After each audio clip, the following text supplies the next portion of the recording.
The velociraptor, aka monkey, is hunting down the squirrel. The squirrel here's ability to run off. He's climbing the tree. The squirrel can eject the squirrel is what he's like. The squirrel is saying now, "Come here, you B-word! I'm gonna eat your bullshit!" And monkey's now saying, "Well, if you, squirrel, I'm gonna eat you!" "Yeah, you can't get me in the tree," says the squirrel. The squirrel is now jumping and climbing up the tree. He's like, "Stupid cameraman!" There's Andy.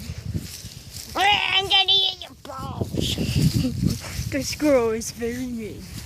"So, squirrel, do you have anything to say?" "Now."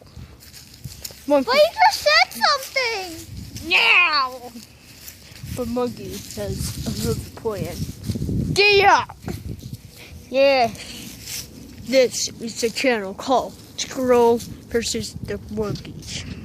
Shouldn't you just shut the squirrel article that the cat named Monkey can climb?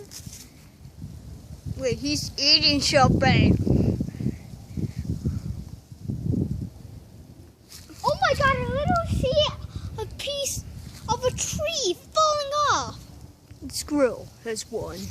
Until next time.